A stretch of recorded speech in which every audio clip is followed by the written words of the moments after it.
All right. So welcome. This is the LaRouche Pack Saturday night class. I'll be your moderator tonight, Mike Stager. Um, and we got a special guest with us tonight, Ben Denniston. Ben's who's worked with Mr. LaRouche for a number of years in the basement. And in many cases on the questions of the Western drought and the large scale development questions and the underlying scientific the real scientific questions underlying broader questions of climate, broad scale development, and how we think of this. Now, so what I'll do is just start us off with a short introduction and then hand it off to Ben. And hopefully we'll have some interesting insights and responses from you guys out there. Now, there is a blow up. There's massive amounts of fires in California right now. The drought is devastating. We do have some people on tonight who have been active in the recall campaign. So maybe we should get a report on that at some point in the Q&A. If people have thoughts or questions on that. But you could say Gavin Newsom is literally drowning in a drought. He's calling in all the big witches, Kamala Harris, Pelosi. What's the one from Boston, Massachusetts? So they got witches from all over the country coming in to hope to save Newsom. And the bigger question is, well, one, we all know this Democratic Party, Newsom, is not worth saving. And that's the real question. We even see it today with the Republican Party. Much of the Republican Party is corrupted. It's not worth keeping around. What is worth it is what Trump has created around the MAGA movement. And in Phoenix last week, and as people know, my wife and I were there, Trump was clear on this green agenda, the economic policies that have dominated both parties. Let's be very clear. The Bush League was hardcore green going back into the 70s. Hardcore depopulation, AKA hardcore green. And what Trump called this Green New Deal was green new bullshit. That was put out in our email. That was a quote. And that is probably the best scientific term for this entire program. It's going to only decimate more and more of the country. And what Lyndon LaRouche forecast going back decades, and what he was very clear on in a paper called Vernadsky and Dirichlet's principal paper from 2005, that if this program of globalization, which is no different than the hardcore green agenda, cheap labor policies, low energy policies, low infrastructure policies for higher and higher so-called profits and less value on human individual life, you will see a massive crisis in depopulation. There will be an accelerated threat of global depopulation. That's what we are in today. You look at any major nation, Japan, South Korea, China, the big three in Asia, major crisis, where you've seen massive economic advancement and you see now a collapse of procreation, reproduction, population growth. The same is true in Europe. In the United States, it's not as precipitous, but it is very, very bad. And so the question is, people want to solve these from a local approach. And what we know and what Mr. LaRouche always emphasized, you've got to think beyond just the planet Earth. You've got to think about the solar system and the galaxy. The potential for unlimited population growth exists because the mind of man can capture these questions. Now, it's that outlook which dominates the success of our nation. What we've seen from this public health community, and Ron DeSantis has made mention of this, the governor of Florida, it's worth mentioning. When you look at President Eisenhower's farewell speech in 1960, he identifies the military-industrial complex. It's often known as the military-industrial complex speech, where you've built up this permanent arms industry. He's clear. We used to have plowshares makers, and the makers of plowshares, when at time of war, could make swords. That was the tradition. But within the modern era of the world wars and the industrialization of the 20th century, we ended up with a permanent arms complex. But after he notes that, he also notes we've created a kind of permanent bureaucracy funded by the government into so-called areas of scientific research, where the small kind of Edison and Henry Ford dynamic, Alexander Graham Bell to Edison to Ford, which is a continuous link of an American system of development, that process has been shifted to massive bureaucratic funding, huge research capabilities. And what you created was a huge bureaucracy that exists throughout universities, throughout states, throughout private corporations like Big Pharma. And yet their decisions, as we see with Fauci, are oftentimes oriented towards merely a question of profit or their own sustained funding, and have little to do with the actual advancement of the economy. Doesn't mean that there aren't advancements going on, but it's become what we've seen with COVID, a priesthood. People who believe that they've got expertise, that they are the science, rather than science being a cultural process of deliberation and discussion, as we saw with people like Max Planck and Einstein, where there was a collaborative dialogue around big questions. And it's become now something of a monolithic entity with huge kind of public funding. And they're now acting like they have a right to dictate to people based on the most irrational dogmas, whether it's the treatments of COVID, the experimental nature of the vaccine, the kind of loose testing systems we've set up, all the various things that have led to massive politicization. And I think everybody on this call knows, because of the Delta variant, that was the talk of the town over the last week, was new hysteria. Well, to make a clear point on this, Gavin Newsom maybe said it best: if I go down, the entire Democratic Party will go down. And the reason he's saying that is because this new COVID hysteria, the basis of this kind of new dictatorial powers that Biden and the Democrats in Washington are pushing, could very well sink Gavin Newsom in California. People are pissed. The popularity and support of Biden and the collective and the optimism of where the country is going is quickly sinking. We covered this on LaRouchePAC.com website today. People should check out the article by Barbara Boyd. But it makes the point that the real quality, the real vein of American success was that unbridled optimism to explore, to advance, and to solve problems. That was the Operation Warp Speed by President Trump. It was Kennedy's Apollo. It's the LaRouche Fourth Law, which is fusion, space exploration, colonization, and full-scale development of the United States and really the world. Not because that's just objectively good, not because that's just what's good, it's because that's what unleashes the creative individual.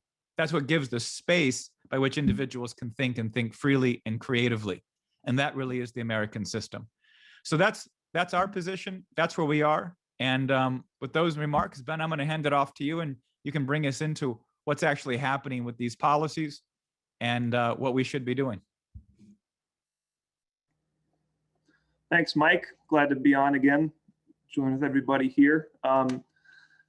So as Mike mentioned, Trump gave this address recently where he called the Green New Deal the Green New Bullshit. And I just think it's worth highlighting the fact that we had a president and we still have a political leader who's willing to call out the insanity and the deadly realities of this green program. So we're going to talk about that a little bit today. Maybe get a little bit into the drought issue. We might end up breaking this up into a couple presentations, maybe take this up next week, but kind of we'll just see where things are going. But as Mike, I think, laid out very well, you know, these are the questions of real science versus what you're being told to believe in the name of science. And there's a big distinction there. So we're going to get into that. But this, the whole Green New Deal program still absolutely needs to be defeated. I mean, as we've covered on the LaRouchePAC website, as we've discussed in these classes, this is going to devastate the US economy. This whole shift towards so-called renewable energy, and we'll get into that, is nothing but a disastrous plan that's going to dramatically collapse the reliability of energy and electricity in particular, dramatically increase the cost of electricity, and we're already seeing that happening, especially in certain states more than others. And it'll have a dramatic, catastrophic effect on the economy as a whole. So this push to massively implement, and this is, Biden's laid this out, the Biden Collective has laid this out. Their globalist friends, the British establishment has been pushing this for a long time, but we're seeing a major consolidation of this push around this green program with this puppet, this avatar, this whatever you want to call him, this false image of a President Biden up there attempting to read the speeches given to him, sometimes with more success than others, as we've all seen. But they're, obviously in a rapid push around this program, and we need to defeat it. So, they call it renewable energy. And, whatever you want to say, yeah, the wind is renewable, so-called. It's just there, right? Solar, it's just there, right? It's coming. It's, people think of this as free energy, just for us to grab and use. And nothing could be farther than the truth. I mean, this is some of the most expensive forms of energy around. So the push to try and rapidly, massively upscale the implementation of wind and solar in the context of this fake claim of a climate crisis driven by CO2 is nothing but the ensured death of the US economy at this point. And why is that? Well, starting from first principles, and this is something that we, again, have discussed in previous classes, there's no getting around the first principle, basic facts, that wind and solar are inherently low energy flux density sources of power. That's first principles. That's the physical reality of the world we live in. The amount of energy throughput per area of solar or per volume of the atmosphere for wind is very low, right? The energy throughput per area per time for these sources, the energy flux density, as Mr. LaRouche would often discuss things in those terms, is just inherently low for these energy sources. So what does that mean? That means you need to cover a large area and have an immense amount of material cost to attempt to capture that energy and convert it into electricity. And this is something that we've covered recently in some classes, and I want to pick up a little bit off of what we've discussed before in terms of what this really looks like for the economy. So this is an illustration of a study by the US Department of Energy, or something, a university study that was cited by a 2015 Department of Energy report, where they looked at per amount of energy or amount of electricity generated from different sources of energy, how much material cost was required, right? And you can see the very clear comparison here. Nuclear and our main fossil fuel sources of electricity, natural gas, coal, right? The amount of material inputs, so concrete to build the structures, steel to build the structures, to build the reactor systems, etc. Everything needed to build a modern power plant, to generate to contain the reactions, burn the fuel, combust the fuel, spin turbines to generate electricity, right? That entire process, all the material inputs to go into that, you can measure, well, how much electricity do you end up getting out of each of those different systems over their life cycle? And then in relation to how much material inputs were required to do that, right? So you can see here, nuclear, natural gas, coal are very low. Biomass is pretty low, but it's got its own inefficiencies, which we can get into later if people are interested. Hydro we see is very high, but that's almost entirely concrete inputs. If you've seen any dams, if you've seen the Hoover Dam, right? If you've seen the Grand Coulee Dam, right? You can get an impressive sense of how large these structures are and how impressive they are. So there's a certain, in terms of tons of material inputs to generate hydroelectricity, in total material, it's pretty high, but that being almost entirely relative to the other inputs, concrete. Then we see geothermal's pretty high, wind is even higher, and solar is the highest. And geothermal, wind, and solar, again, we're not just talking about only concrete like the case of hydro, but steel, aluminum, copper, glass, iron, other materials, right? So per unit of electricity generated, again, for the first principle reasons we opened with, because of the inherently low energy flux density and also the intermittency, the irregularity of wind and solar and these so-called renewable sources, means you need a significantly larger amount of wind turbines and solar panels to try and capture a sufficient amount of energy to provide electricity for a modern society. But what does this look like in the context of taking these figures and looking at the actual electricity generation from different sources of electricity throughout the history of the United States? So this is some stuff I was looking at in the last couple of days. I think it helps to illustrate the picture pretty well. So first, here is the total electricity generated from 1950 to 2020 in the United States, according to different sources of electricity, sources of power. So on the very bottom there, we see hydroelectric. It's been not a huge source, but pretty consistent, right, in blue there. Above that, we have coal. So coal, for the majority of this time period, was producing by far the most amount of electricity.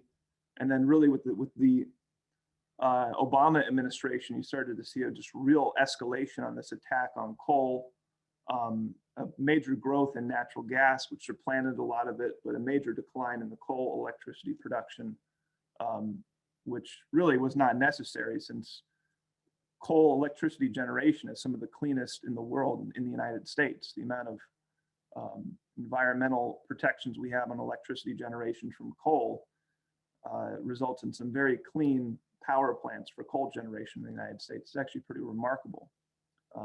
They do put out plenty of CO2, but we'll get into that in a little bit. That's not an issue. We should not be worried about CO2. And then we see nuclear there in green.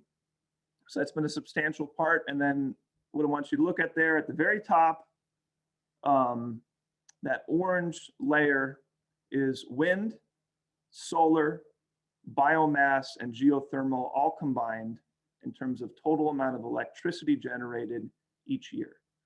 So you can see that it's actually become, a chunk of the total electricity generation in the United States over the last really decade, 2 decades. It's been significantly subsidized, pushed with government policies, really forced into place, even though it's, as we're about to see, is a completely catastrophic and idiotic policy.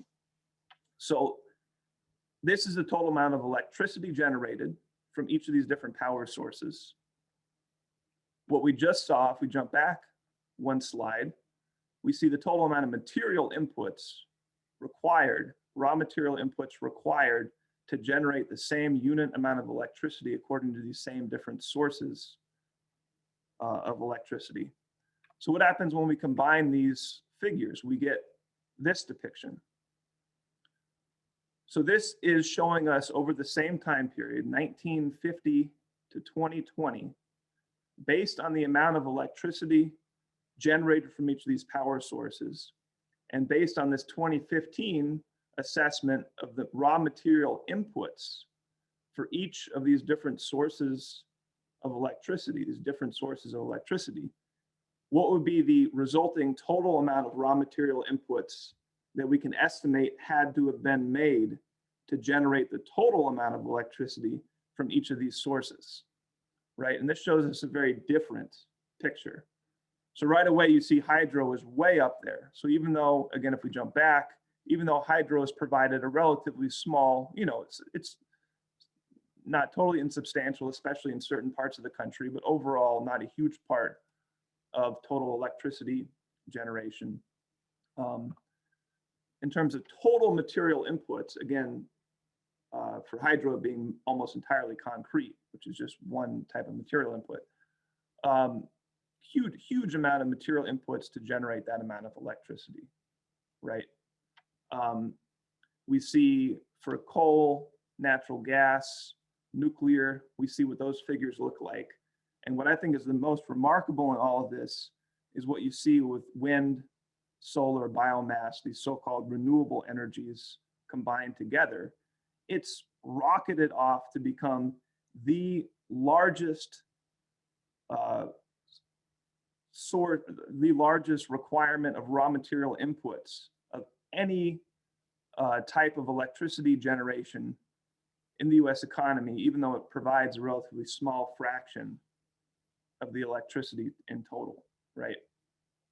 Now, if we want to look at this a little bit more closely, we could jump to just, instead of looking at total raw material inputs, just concrete. Here we see that hydroelectric barely changes because hydro is pretty much all concrete, right? And concrete is just obviously one of a number of raw material inputs, physical costs of to build and maintain these systems to provide us electricity. If we look at just steel, here we see again the amazing growth in steel requirement production, again, just for these so-called renewable sources of energy. It's just many, at this point, 2021, the data here goes up through 2020, wind, solar, biomass, geothermal, many times more total amount of steel input is required to sustain, to build those types of systems, even though they give us far less electricity output, right? And if we jump to all other material inputs, so you take away the two big ones we just looked at, concrete and steel, and you look at everything else, aluminum, cement, copper, glass, iron, lead, plastics, silicone, right? All the other material inputs that go into any electricity generation systems. We can see that nuclear, natural gas, coal, even hydroelectric are pretty much negligible. And wind, solar, biomass, geothermal are way up there, right? So reflecting on these numbers and what we just looked at to maybe make this a little more concrete, in 2020, right, the last year this data was available, the last full year data available. Wind, solar, biomass, geothermal combined provided just under 13% of total electricity generation, right? 13%, about 1/8 of all the electricity generated in 2020 came from these so-called renewable sources. Well, what did it require to do that? Nearly half, 43% of all material inputs, all raw material inputs that would go into the building energy systems and electricity generation systems goes to these so-called renewable systems. So nearly half of all raw material inputs for electricity generation are going to so-called renewables. And as a function of that, they're giving us 1/8 of total electricity generation.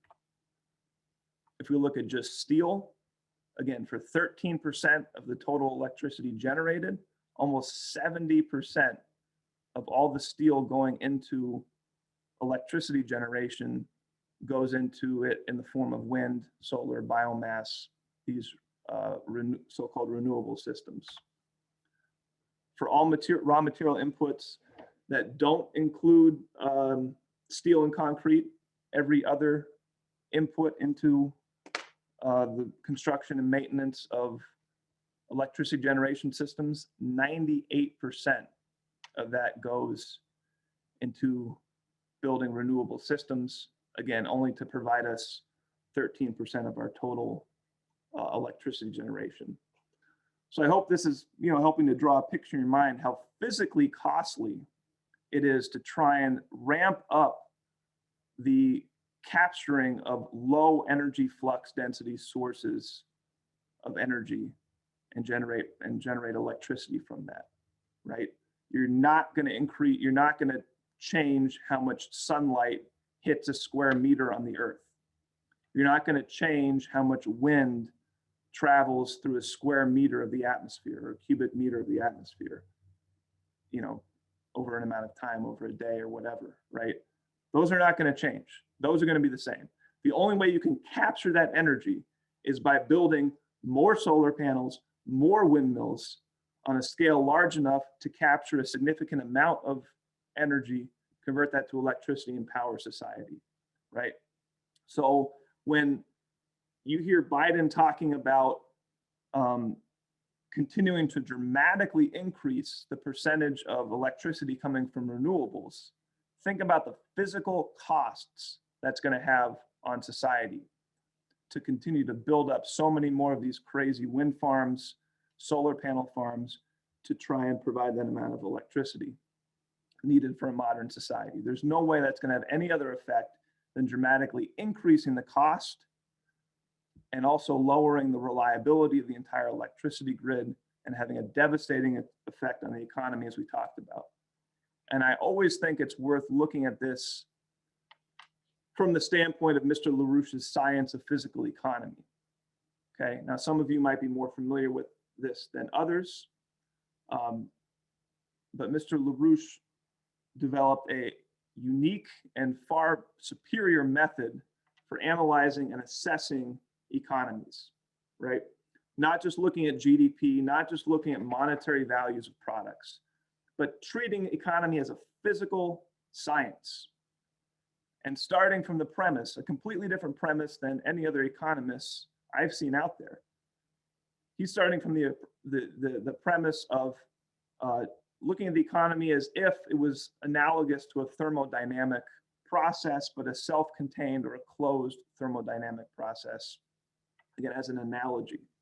And you want to look at what's the ability of your society to take the goods that were produced by the productive labor and increase the ability of the productive labor force to produce the inputs needed for society in the next generation at higher levels of efficiency, higher levels of productivity as a function of higher technologies, right?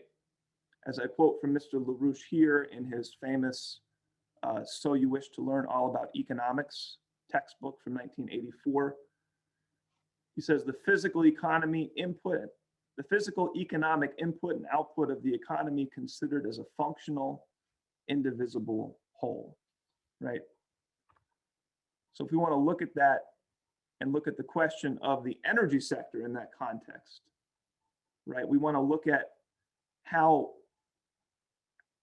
much of the output of society, the physical production of society, all the goods produced in a productive cycle that sustain the living standards, the productive actions, the productivity of the economy as a whole, right? Sustain your infrastructure, allow you to rebuild and continue to build and maintain your infrastructure, right?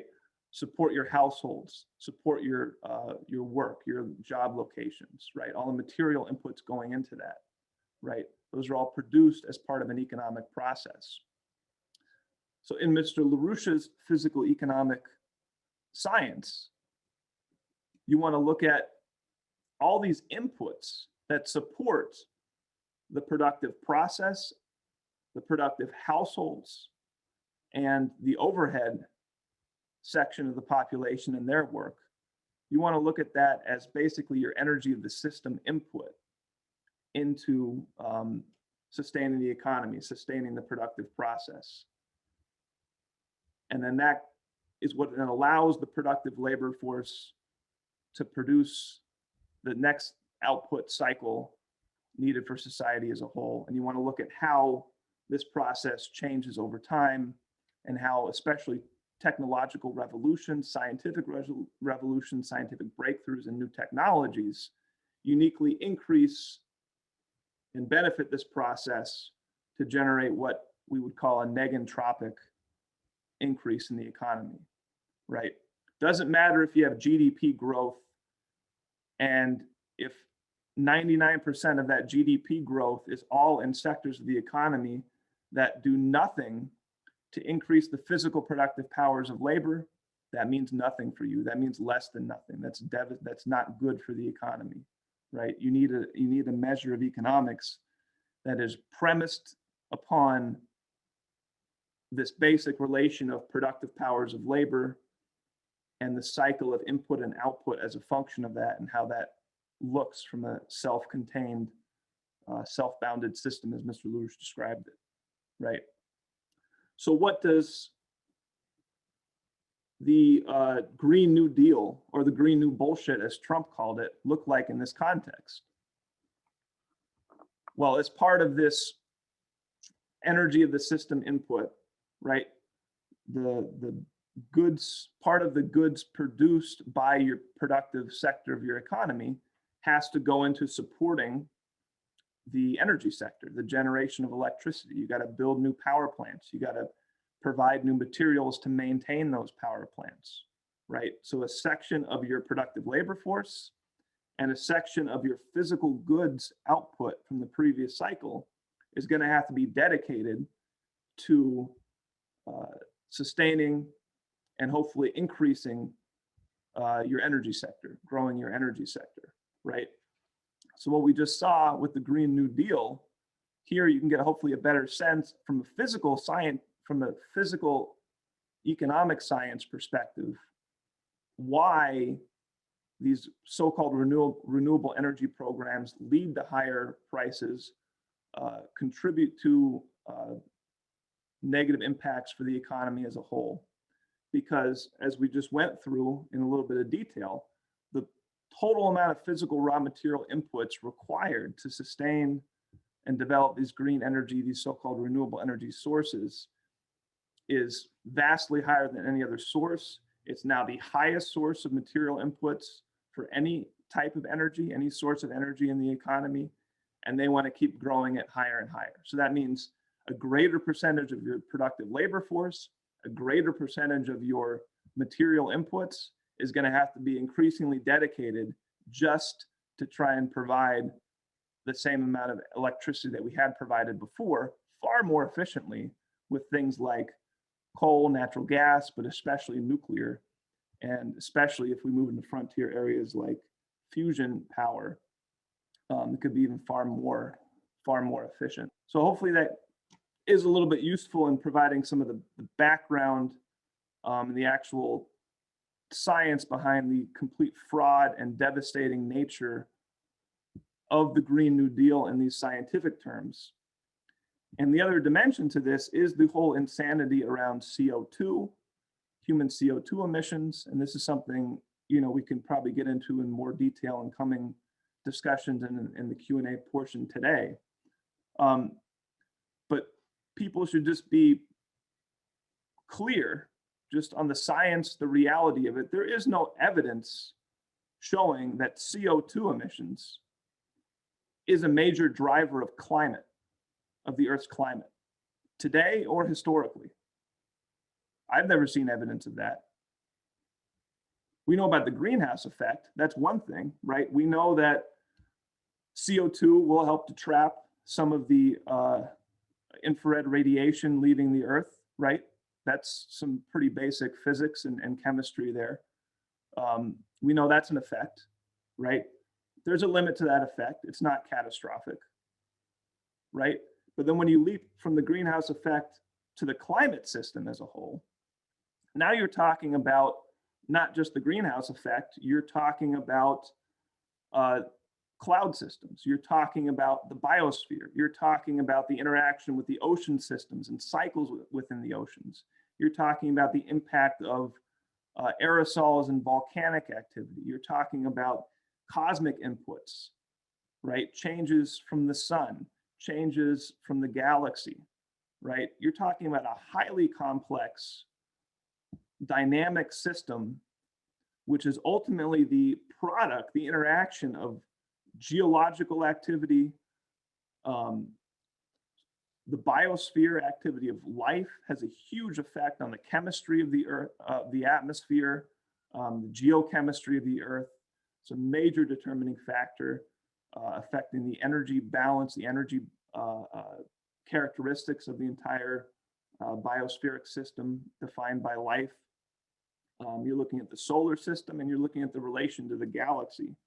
So this crazy leap that we have going on now from, you know, the greenhouse effect and some basic science of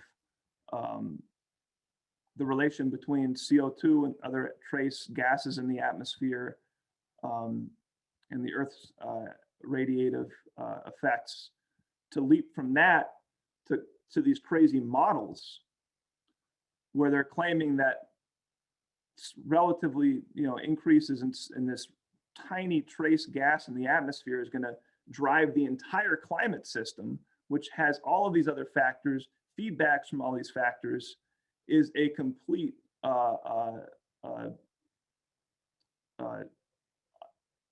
leap into speculation and outside of science, right? So all of this discussion about follow the science,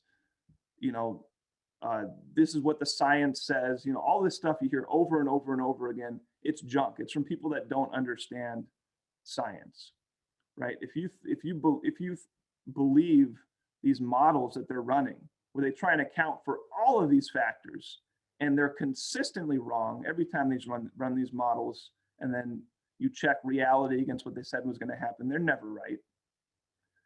And if you believe them saying that, by 2050, the extreme weather is going to be way worse, ocean levels are going to dramatically have risen, parts of the earth are going to be uninhabitable, it's all craziness and has nothing to do with real science. And part of it goes to a methodological problem, and part of it goes to what Mr. LaRouche would talk about extensively, which is the destruction of real science and the real understanding of science in the general population.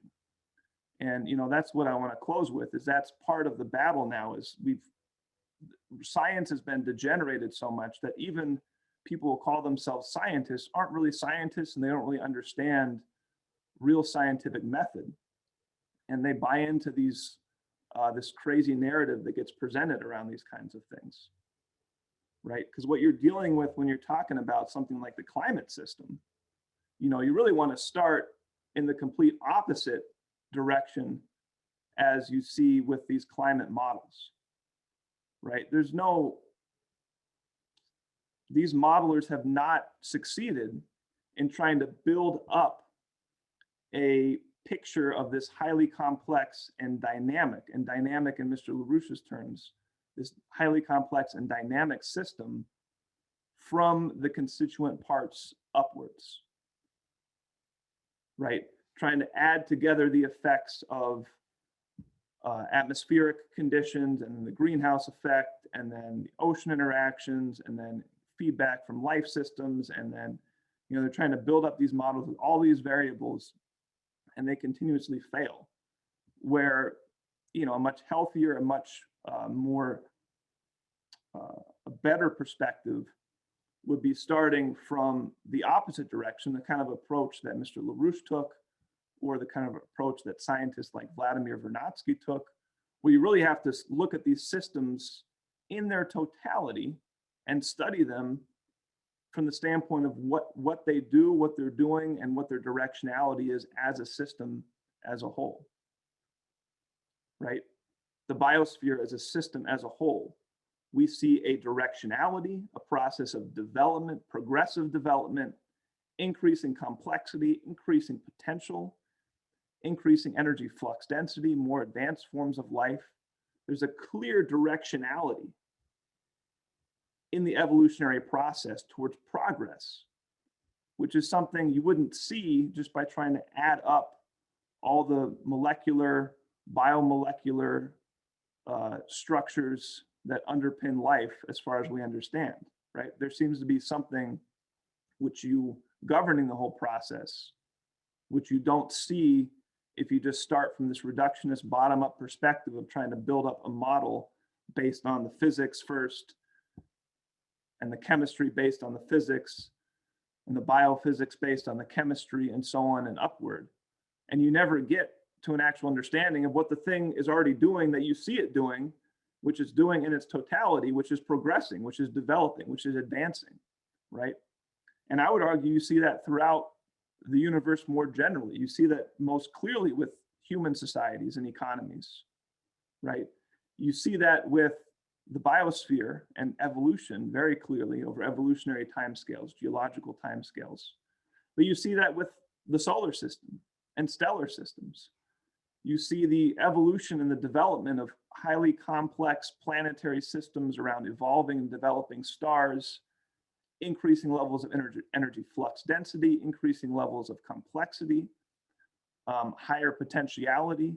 You see a directionality in that process. You see the same thing with galactic systems.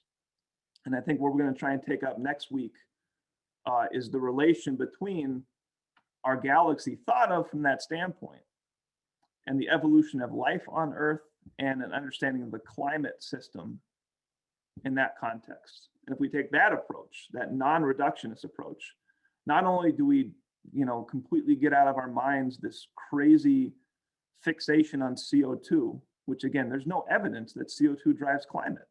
You don't see it in the geological records. You don't see correlations between climate and CO2 unless it goes the other way. When CO2 is responding to changes in climate, you see that. You don't see the climate responding to changes in CO2. Right? It's just not there in the record. There's no evidence for that. It's a theory and it's a model based on that theory, and then it's propaganda built upon that. Right? So we get rid of all that junk, revive a real scientific perspective rooted in an understanding of the universe as anti-entropic, negentropic, and looking at mankind's role as a unique participant in accelerating that process of development of the universe. And I promise you, it's a much more exciting, not only is it a more correct perspective, but it's a much more exciting perspective. And it really opens up completely new, exciting frontiers, not only in understanding the climate, but also understanding how we can manage the climate. And some people get all funny when you start to raise that, but let's get serious here. We can begin to understand how to manage and improve certain aspects of the climate system. And we should be doing that. And we should be bettering human life throughout the planet. We should be improving the biosphere throughout the planet through man's conscious and well thought out management of certain aspects of the climate system for the benefit of humanity first and life on this planet. And probably one of the first, definitely the priority area where this should be looked at is with the Western drought, as Mike referenced in the beginning.